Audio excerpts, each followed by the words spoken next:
this is Ginny from Homestead Corner, and today I'm making some fermented honey garlic. Cold season's coming up, and we need to be ready.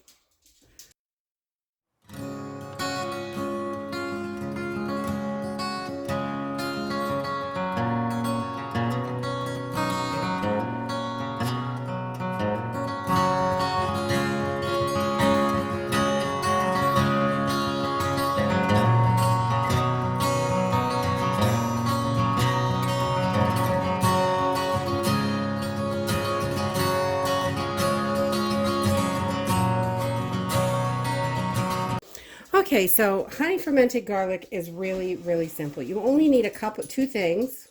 Three, you need a jar, knife, a couple things. You need some honey and garlic, and that is all you need. A mason jar. I like these mason jars. I don't use the two-piece lids because you have to keep opening it. You have to keep opening it to burp it, and you need something solid so you can shake it every day. And so I use the plastic refrigerator lid. I know the lighting's kind of funky. Our power's out right now. We're having a rain and wind storm, and so that's what it is. I'll try to brighten this up a little bit, but I'm not sure that I can. All right, so this is really simple to do. You're just going to take your head of garlic. You're going to use almost the whole thing. You want to break your cloves off. And we're just going to, oops, we got some runaways here. We're going to break them off, and we're just going to peel them. I like to crush them a little bit.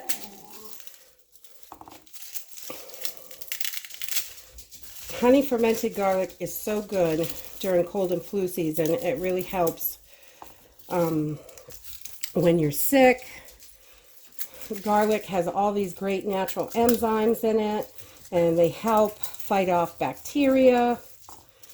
So let's see. I'm not sure how many are going to fit in this jar. I got a small jar, but we don't use tons and tons of this, but I want to be prepared if we get sick. So I'm just going to take these, get that skin off there. And I just take my knife and lay it flat on top and press. And then it kind of crushes the garlic, and the skin falls right off. All that papery skin comes right off there. And I'm just going to remove this end where the root is. I'm just going to peel a little teeny piece off there. And we're going to put them in the jar. Super simple to do. And then your garlic is kind of crushed. And if you have any spots, this one's got a little weird spot on it. I'm going to cut that off.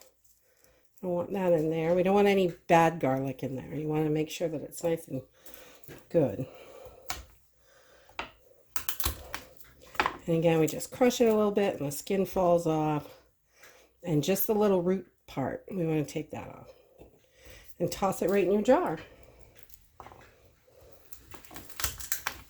It's pretty windy out there today.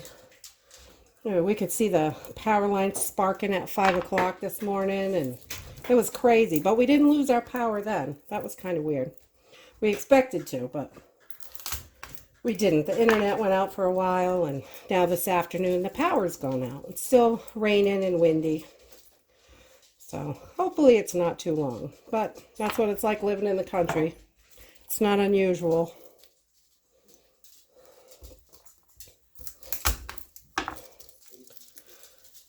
And when you crush it like that, it just falls right off, that skin, which is really nice. You don't have to fight with it at all.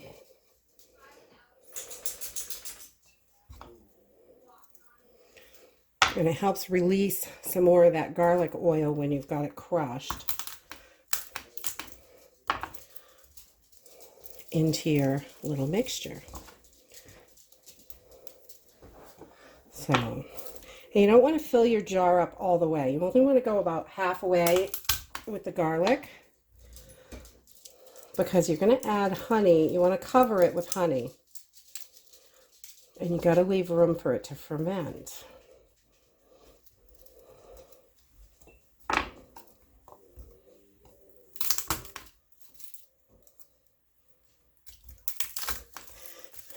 Getting garlic sticky hands.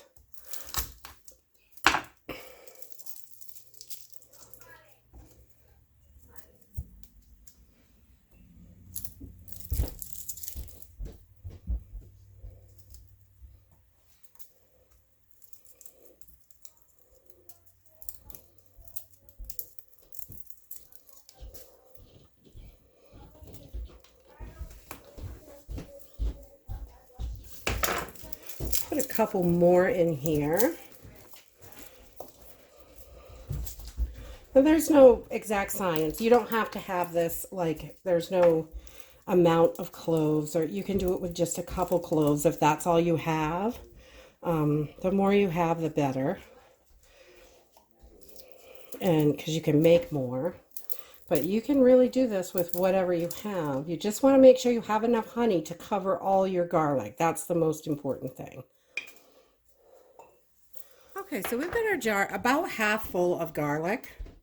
And this is just about 1 head of garlic. Works good in this 8-ounce size jar. And then we're just going to fill it up with honey. We're going to cover the garlic with honey. We're not really going to fill it. We don't want to do that. We're just going to pour that right over it. And just let it all seep down in there. Might have to get another jar here.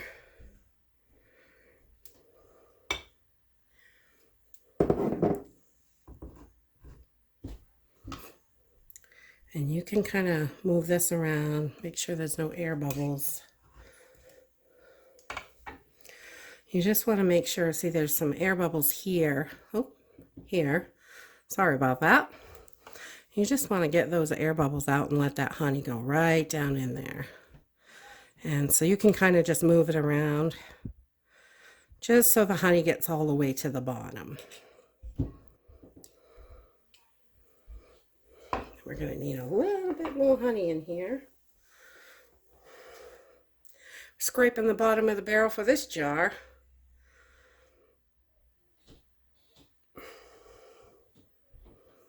So you just want to make sure that it's covered. And this honey is, this is raw honey just from our bees that we have. But if you have raw local honey, that's going to be your best honey to use. And because it's got all those enzymes in it, and from the local pollen where they make it locally, that's the best honey for you if you can get that. If not, you can use store-bought honey, but you want to try to make sure it's real raw honey. There's so much junks in the grocery store. All right, so this is starting to float. Your garlic is gonna float a little bit for the first few days. I don't know if you can see that. You can see the honey in the bottom there. So it is going to float for the first few days. So it's going to be really important, so you don't get any mold or anything on top. It's going to be really important to take this and shake it every day. Flip it upside down for a few minutes, turn it back over. Once the bacteria starts working in there and all the enzymes and everything's working together and it starts fermenting, your honey will fall down, your garlic cloves will fall down to the bottom. And you're going to notice that it gets really thin. The honey's going to thin right out. It's going to be a lot thinner. And you can go ahead and eat these chunks of garlic. You can cook with them. They've got some sweetness to them because they'll be absorbing some of that honey. And this is so, so good for you. If you get sick, you want to eat a clove or two a day in the morning, eat a clove or two in the afternoon, eat some before bed. It will really help kick that cold. And so once this gets fermenting, these are going to drop down to the bottom. And you can see there's a whole bunch of honey right now and they're floating. But every day you just want to take this and turn it upside down. It's pretty sticky in there. You just want to take it and turn it upside down like that. Make sure everything is staying covered in honey. And this is going to, I set this in the dark corner on our counter and I leave it for 2 weeks. Every day, because this is going to ferment, every day you want to crack this and burp it and let the gases out. And that's why you want to have some extra room up here, because it's going to build up gas from fermenting. And so every day, just crack it open, let the gases out, turn it upside down for a few minutes, let it sit like that, make sure everything is nice and coated, and then you can go ahead and flip it back over and stuff it back in the corner till tomorrow. You're just going to want to take this and let it sit on your counter for at least 2 weeks. and then you can do whatever. I keep it right out, put it in the cabinet. You can put it in the refrigerator. I don't put this in the fridge because we just let it keep fermenting. And your garlic is going to get really dark. You'll notice that the garlic cloves don't stay white. They start to get darker and they turn almost a black after a couple months. It's really cool. And this is, I don't have any of this made up right now. We finished it all. But this is a honey onion that we use for coughs. But it does the same thing. Inside, you'll see that this is the same honey from our bees, but you can see this is a lot more liquidy and runny. And it just pulls all those juices out of the onion and the garlic right into the honey, which thins it right out. And so if you're interested in the honey and onion, I'll put a link to the video up top. Here somewhere up top. But I just wanted to show you the consistency of the honey does change. And the onions don't get dark, but the garlic will turn a dark color usually. So that is it.